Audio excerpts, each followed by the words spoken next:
I'd like to thank Jaquez for helping me get this on 2 screens at once. It's very helpful. He's kind of my go-to IT guy. So obviously I had to show this picture. It's about the only picture that I have where I have a mustache and I actually kind of look similar to my grandpa. You know, I kind of have to get some of that street credit for looking like I actually have some Mexican blood in me, since none of you believe me. I just want to briefly talk about the history of skiing and then kind of talk about how it's formed my life, as well as my grandfather's life. So we know that there's evidence of skiing, which really has been found dating back to Europe as far as 4000 BC. This was first noted in rock paintings from modern day Norway. But actual skis have been found and discovered in Russia, which date back to, even further, 8000 and 7000 BC. These ancient skis, which you can see a picture here, were more closely related to the snowshoe than modern skis that we think of. Modern skis typically have 2 bindings. This one shown here only has the 1 binding. And this ski in the picture really dates back to about 750 CE. There's also written reports that we found that date back to the Han Dynasty in China from around 200 BC that talk about skiing. And skis, as we can sometimes see, have been used extensively in military and hunting capacities from the Vikings, who first started using them in the 9th through the 11th century. Skis were additionally used extensively throughout the Nordic countries since about the year 1200 CE for military operations, which can be seen during World War I and World War II. This is often evidenced by the fact that the biathlon, which continues to be a popular Olympic sport, has deeply rooted origins in military influence. Skiers in this event not only have to cross-country ski, but they have target shooting as well. So we see that skiing was kind of born out of necessity, but eventually starts to become a sport and something that people enjoy doing. However, that didn't actually happen until around the late 1800s. This gentleman here, Fridtjof Nansen, did the first crossing of Greenland and published about this in his book, The First Crossing of Greenland, in 1890. And he took an expedition from 1888 to 1889 and trekked all the way across the country of Greenland on skis. He wrote about this, and this started getting people excited about ski as something that could be enjoyed, skiing as sport, as opposed to something that was merely for military or for traveling. But what really led to skiing's increased popularity? Well, like I said earlier, the first bindings really only attached at the toe. With it only attaching at the toe, it made it almost impossible to ski downhill. It made it nearly impossible to ski on slopes or any type of steep slope that might require significant maneuvering. Being attached at only 1 point significantly decreases the control that you have in one ski. Then around 1860, that's when we first start to see evidence of heel bindings appearing. And with this invention, alpine skiing, which we'll talk about here in a little bit, really became possible. Alpine skiing has high speeds and tight turns, and ultimately couldn't be achieved until the heel binding started becoming more popular. The invention of rope toes came along kind of in the 1930s, which was shortly followed by chairlifts and gondolas. So all those skiers had heel bindings, and they could do things such as alpine skiing, where they were going fast downhill, making turns, made it more enjoyable. They were still limited by the requirement to hike to the top of the slope multiple times per day just to ski down it. Now, that would be very taxing. I certainly would get very tired doing that, and I'm very thankful that chairlifts exist. And then one additional point that really helped skiing take off was snowmaking machines. First introduced around the 1950s, these allowed for a predictable source of precipitation. This ultimately led to increased tourism. This led to people being able to plan vacations. They didn't have to hope that the weather would be just right, there would be enough snow. Really, these resorts and mountains, they could make their own snow. They could ensure that the guests actually had somewhere to ski. Now, there's two sort of classic types of skiing when we're talking about snow skiing. The first would be Nordic, also frequently known as cross-country skiing. This still uses the traditional toe-only binding, which allows the skier to propel themselves forward. They can do it on level ground, uphill. They could make some turns, but again, without a heel binding, not quite as agile as the turns that you can make with the heel bindings. And ultimately, this was introduced in the 1924 Olympics in Chamonix, France. And this is where we first start to see skiing make it into the Winter Olympics. So this is an example of the classic type stride in cross-country skiing, where the skier uses parallel skis to propel themselves forward with alternating arms. So you can see here, each foot is going parallel to the other. The arms are alternating to help propel them forward as their legs move them forward as well. Now, this was the only one that was in existence until the late 70s and early 80s, until an American, Bill Cook, came along.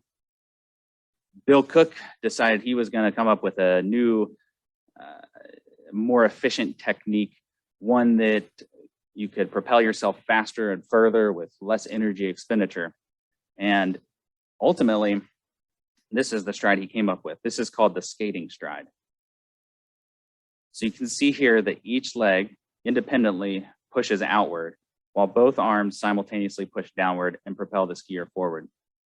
Now, you may think that this wasn't actually more efficient. It looks like it's maybe more work, but truly this revolutionized the entire cross-country skiing. And in fact, this is what you see almost all of the cross-country skiers doing today in the Olympics. It's faster, it's more efficient, and really classic type stride is only used for recreation. Now for the second type of skiing that I kind of want to talk about, it's called alpine skiing. Mentioned it briefly before. Downhill racing was developed in the Alps of Central Europe in the early 1900s. However, the Nordic skiers in Norway, Sweden, and Finland really didn't accept it until the 1930s, when it became fully sanctioned by the Fédération Internationale de Ski.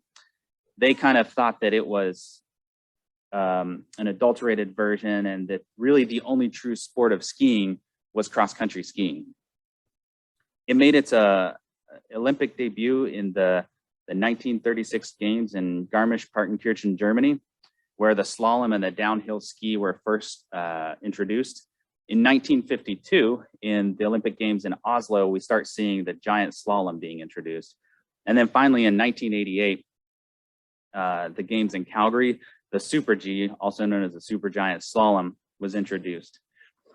Now, these four events listed here, the slalom, giant slalom, Super G, and downhill, these are in increasing order of speed. So the slalom is the slowest event, the downhill is the fastest event.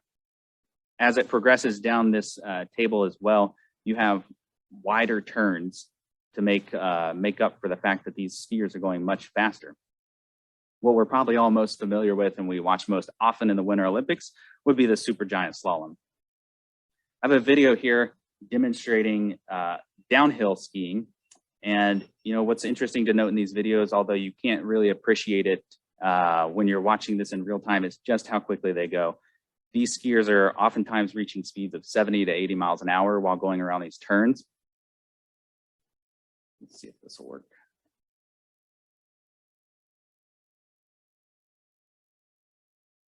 Oh no, Jaquez.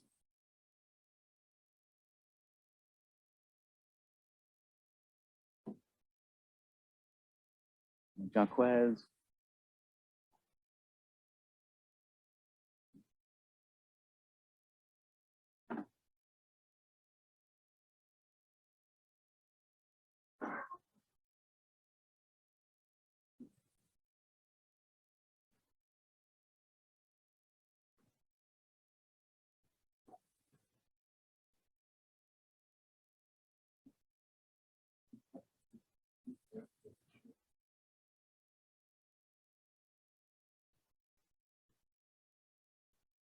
Jacques, I need your help.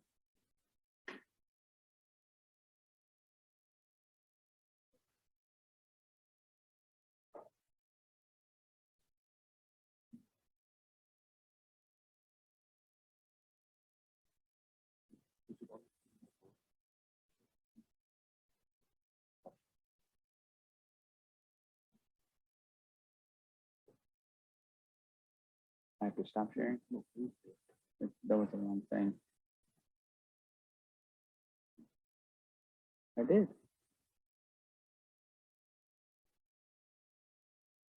Oh boy. I can't copy it. Sorry for technical difficulties. This worked at home.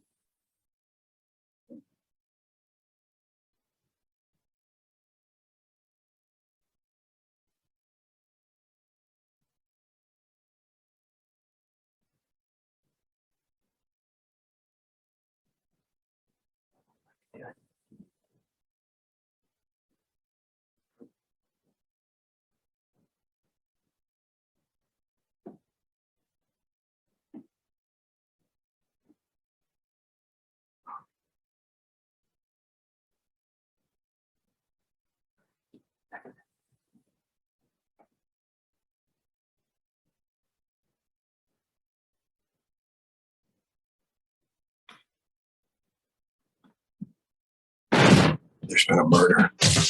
Pamela Huff was the last person to see Bessie. Freaking ads.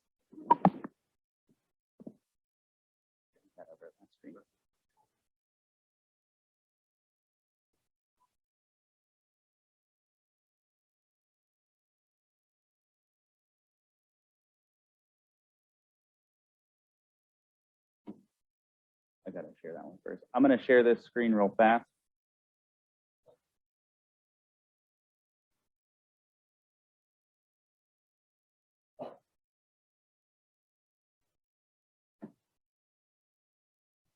All right, so I want you guys to know the World Cup downhill champion for the last 4 years and bronze medalist from 2018, where he also picked up a silver in the Super G. Next on track, fights are really high on that left-footed traverse. What does the clock say? The clock says he's a quarter of a second the right side of the clock, but we've seen that in other races before. It's the bottom through the High-Tro Bowl, where our leader, Matthias Meyer, was so quick.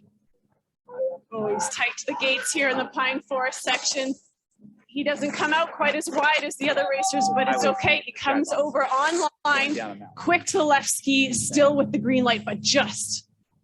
And how much speed was scrubbed off? That is the question for fights. Lovely in the air off the Dwen Dwen jump into the Silk Road section now. The clock says that he is in front still by 2/100ths of a second. Beat Fight still has the green light as he comes to the sugar jump. Nice and smooth as usually is over the jump.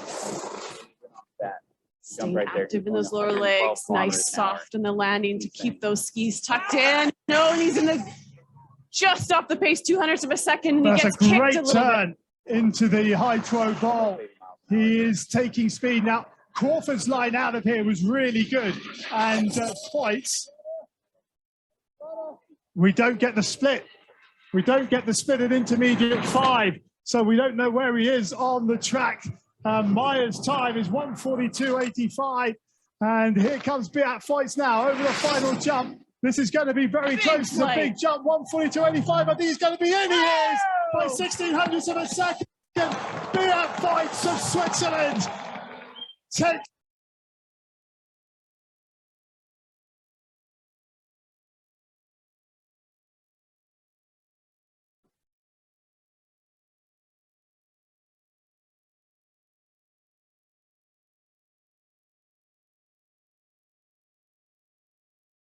Okay, so kind of impressive how fast these guys are going down the mountain on skis.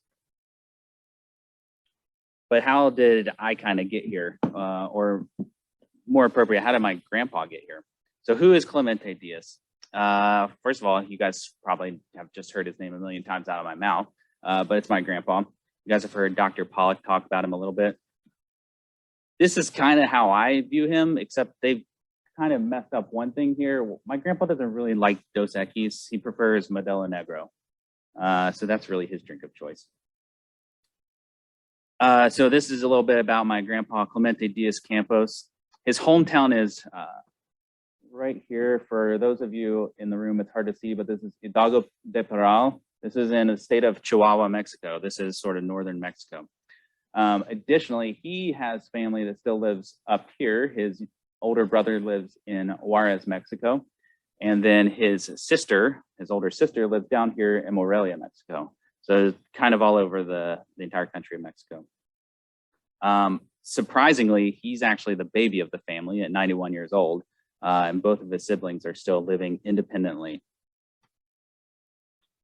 So where did he go to school? Well, he went to school in Mexico. He grew up in a poor family there that kind of pulled together all their money to send him to medical school at the University of Mexico City. Fun thing is, whenever I went there during my senior year of high school, my grandfather actually took me to his medical school, which has since been turned into a museum. The medical school doesn't exist in that building anymore. And for residency, he did his internship in the first year of his residency in Mexico City. He was then sent to northern Mexico for 8 months to do free medical care and social work.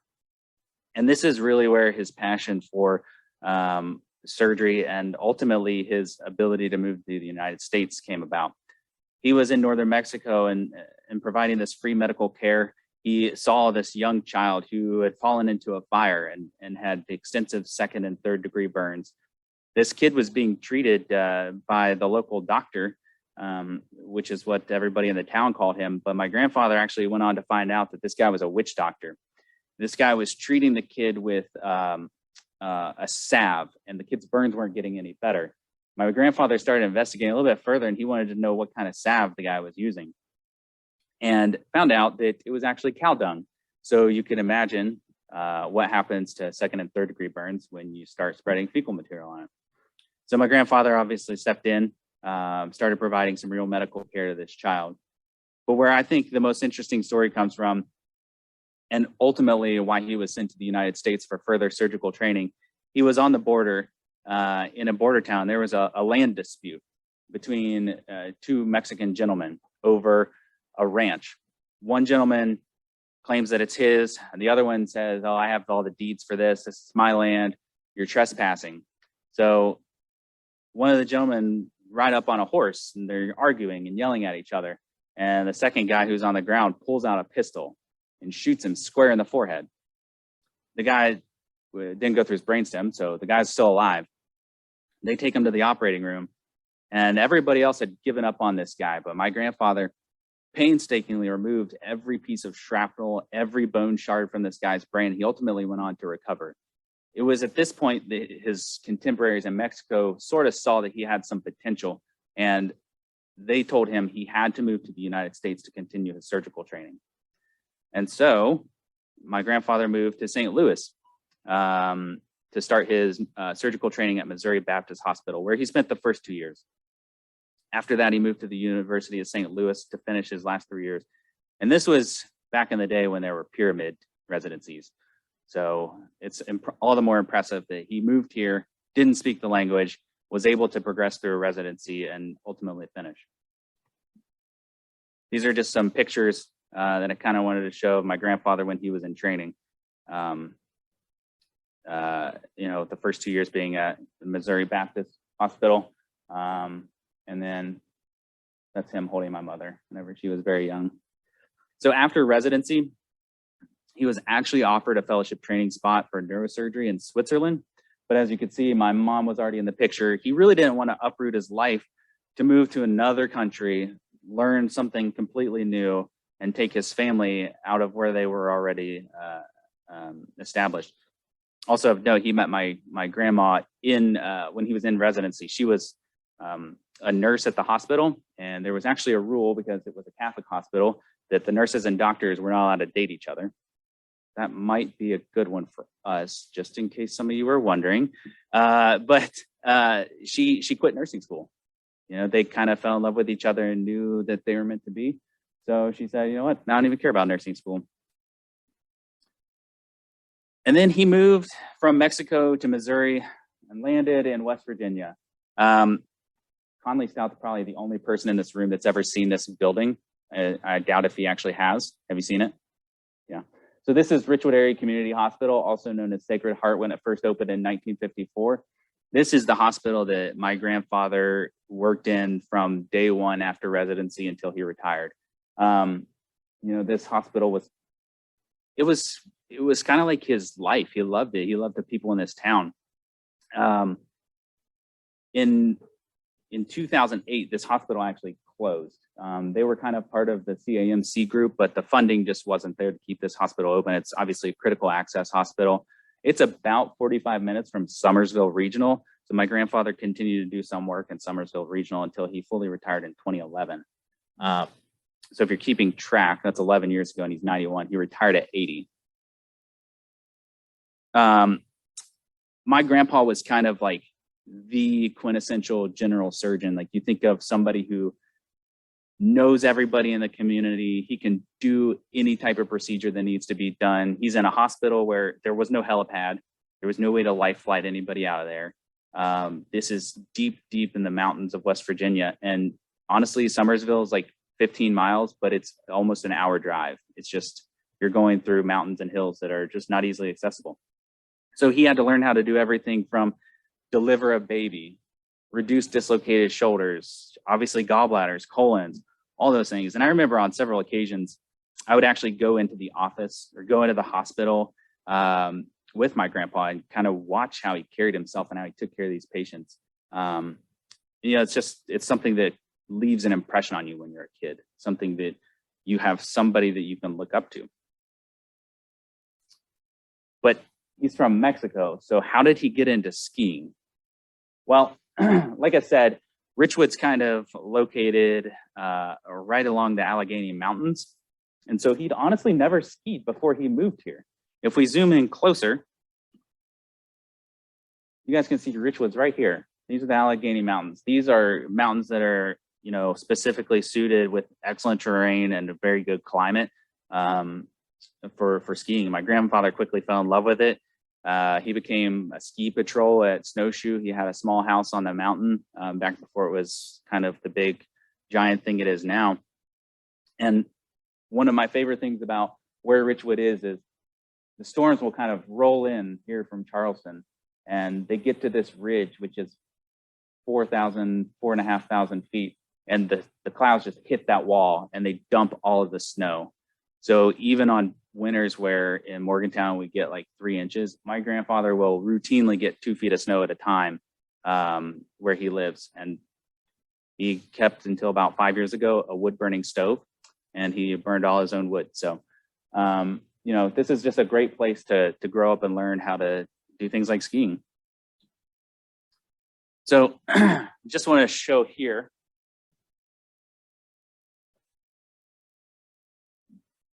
Sorry for those of you who are on Zoom and can't see this. I don't know how to turn the camera, Jacques. I have my grandfather's U.S. ski team jacket.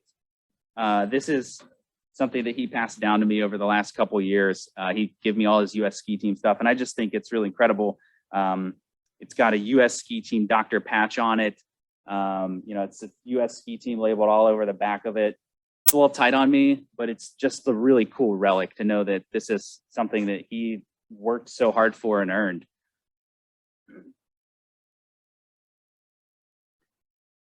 But he's a general surgeon, and somehow he found his way onto the U.S. Nordic ski team from 1978 to 1984.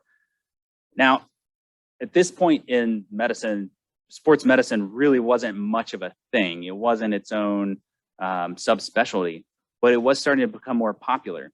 And as I talked about, Richwood and Snowshoe are very remote. So there's no well-developed ambulance system at this time either.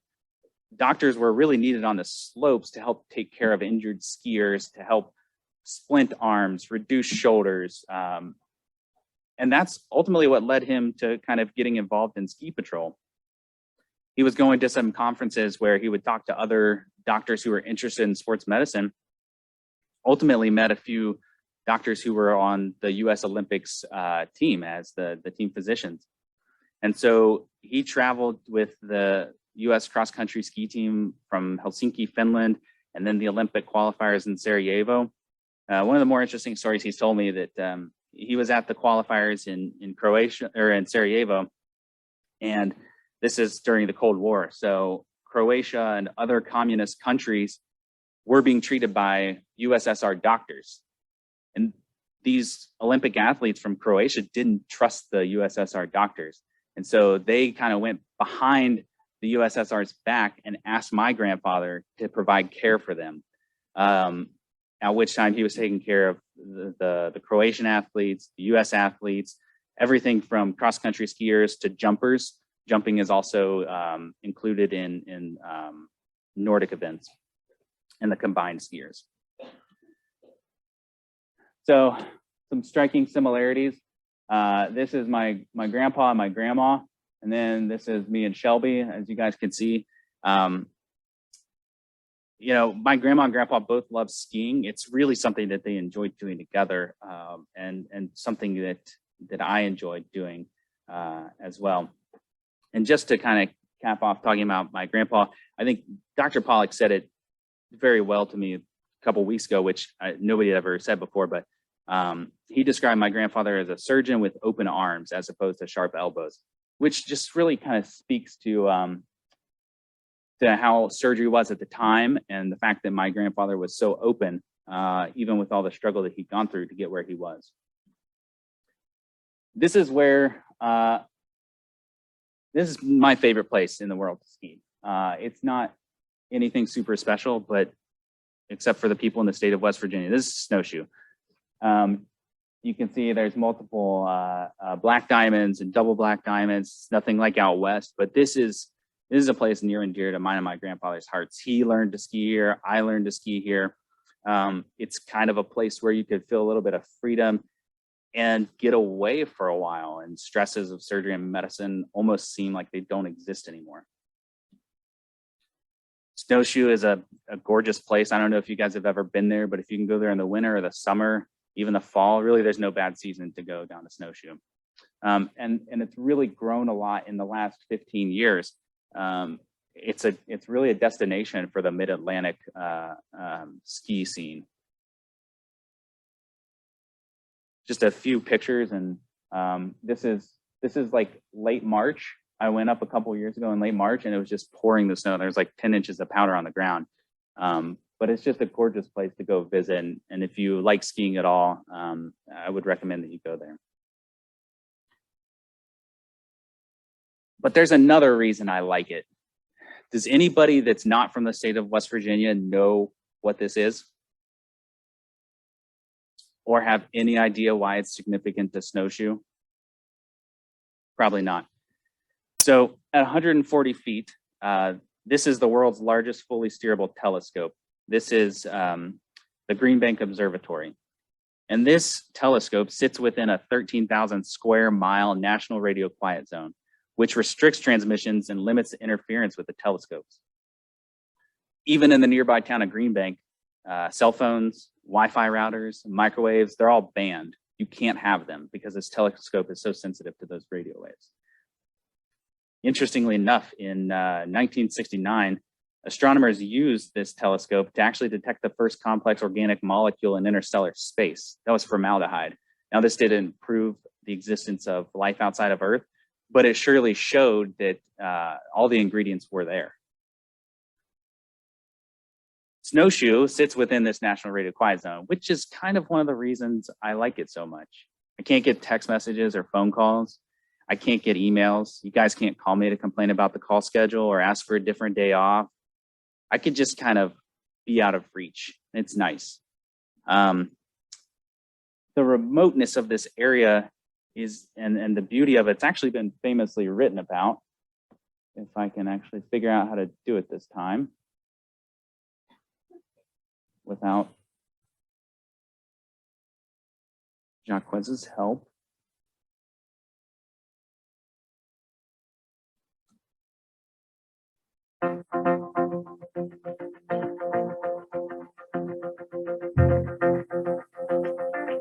It's just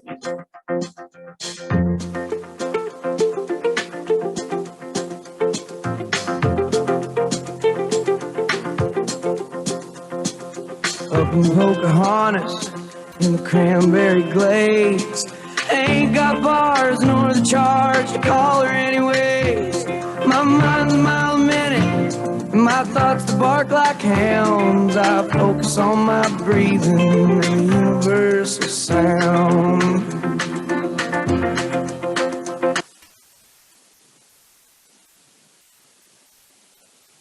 So Tyler Childers said it right. You ain't got the bars or the charge because there's 0 cell phone towers and your phone will die within a couple of hours just of being there searching for a signal.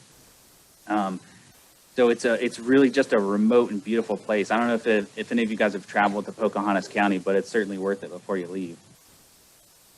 Pocahontas County has everything from the Dolly Sods Wilderness to the Cass Scenic Railroad to the Blue Ridge Mountains. Obviously, we could see why Tyler Childers is writing about somewhere as gorgeous as this.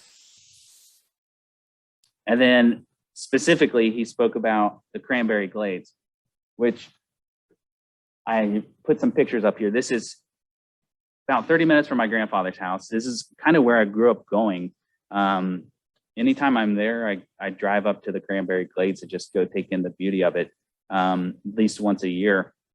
And it really holds a special place in my heart. But the interesting thing about the Cranberry Glades is that this is an ecosystem that's completely out of place in America, at least this part of America. This is a bog system that's up in the highlands.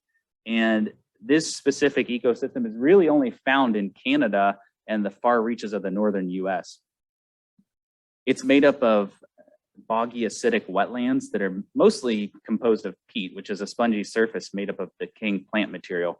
And this is a unique environment that allows for carnivorous plants to thrive. So if anybody's familiar with the pitcher plant, where insects are enticed in by the red veins on the leaves, they fall down into the water, which is a mixture of enzymes, and there's barbs poking backwards so the bugs can't crawl out. And they're slowly digested and provide nutrients. These plants actually don't have well-developed root systems because they don't need to gather nutrients from the dirt. On the right, you can see the dewdrop plant, which entices animals in or insects in with a sticky dew-like substance and traps them. And then we all famously know about Venus flytraps, which you can actually see in the Cranberry Glades. You can go up and you can see these, and you can watch them if you're lucky. A fly landed one of them and they'll close and they'll start digesting that fly. All right, anyway, I kind of digressed a little bit there, started talking about the state of West Virginia, which I'm clearly passionate about. But how did I get into skiing? Well, my grandpa obviously taught my mother. My mother grew up going to Snowshoe, Winter Place, all these other places, West Virginia. And then she taught us. And so I was raised going skiing a lot of winters. Skiing was sort of this thing that felt like you had some freedom, like you could just glide down the mountain and go from point A to point B, and you can go as fast as you want, you can go as slow as you want, you can look at the scenery, you can do whatever you really feel like. But it also comes with its own set of challenges. And these challenges are kind of what makes it interesting and helps to keep it fresh. So I feel that skiing parallels surgery. In order to push ourselves to grow, we have to get a little bit uncomfortable. I feel pretty confident downhill skiing pretty much anywhere. But one thing I have never really done is terrain parks. And so, Phil, you're not allowed to laugh at me because I know you're pretty wild at this. But I like to push myself out of my comfort zone and try new things such as small box jumps, ramps, things like that, and learn to live in being uncomfortable. Helps you keep an edge. I think it helps you find things that are new and they're exciting, and it helps you push your own limits. Not shown on this video is my massive wipeout. I face planted after a much larger jump, and I really felt it the next day. So if you're gonna do this, just at least wear a helmet. I see people not wearing helmets and it's just not worth it. But over the last few years, my brother and I really have just started going to the terrain park and just learning little things. Nothing crazy, but we like it. You know, we have fun doing it. This is that snowshoe, by the way.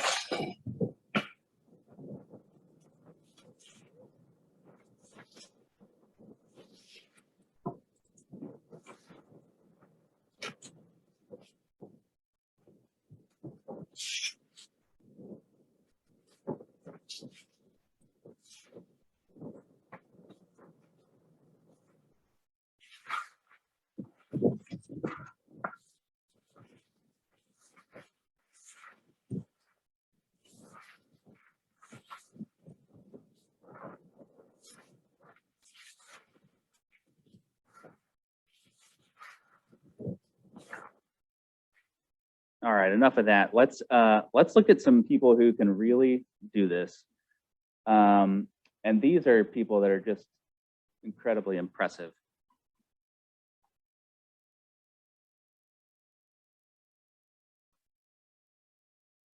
And I walked right into US Cellular and I said, I want to choose any phone in here for free. What'd he say? He said, sure. Really nice guy. I had my pick of any phone from any brand, free. Choose any phone from any brand, free at US Cellular, America's locally grown wireless.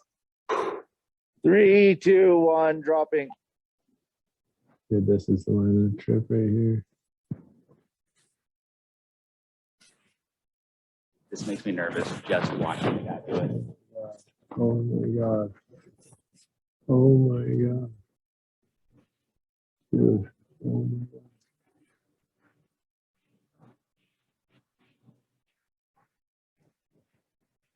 Oh. Oh my god.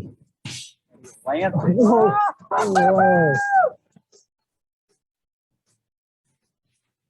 You know, you're basically controlling free fall. Once you drop in, you're going to the bottom. There's no stopping. By the bottom, I was just hanging on by a thread. I was just going too fast and trying to jam a turn in too tight of a place and just hold it together. I don't even know how. Incredible. Absolutely incredible.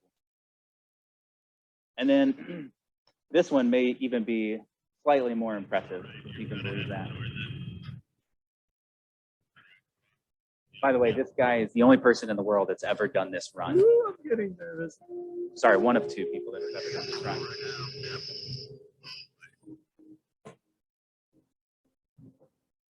Stop this one. All right. That's vertical, not horizontal. How it looks like.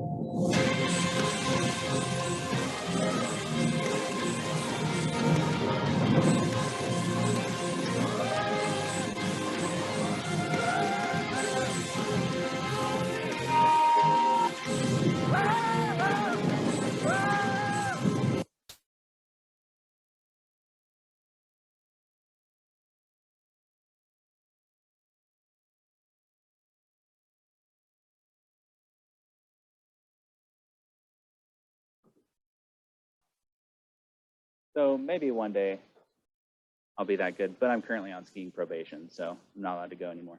And then lastly, as Dr. Pollack promised, I'd like to put in my plug for the city of Richwood, which really is just a great place. Coming up soon, actually, May 14th. If you guys want this link, I can send it to you. But the Ramp Festival, if any of you know what ramps are, you know that they're delicious, but you have to stay away from people that haven't eaten them for about 3 days. It's a small sort of wild onion related root vegetable. They're delicious, but man, are they potent. So if you get a chance, go down there for that. And then if any of you guys are familiar with Becky in the SICU, this is actually her cousin's restaurant. This is Whistle Punk. It's in Richwood. It's a really great little restaurant that opened up in the last couple of years. I've been there a few times when I go to visit my grandpa. So another thing that we can kind of help support. And the term whistle punk, does anybody know where that actually comes from? It's actually a term that's used in the lumberjacks. It's the person who operates the whistle signal to signify that it's lunchtime. So kind of appropriate for a restaurant. These are my references. And if anybody has any questions, go ahead and answer those now.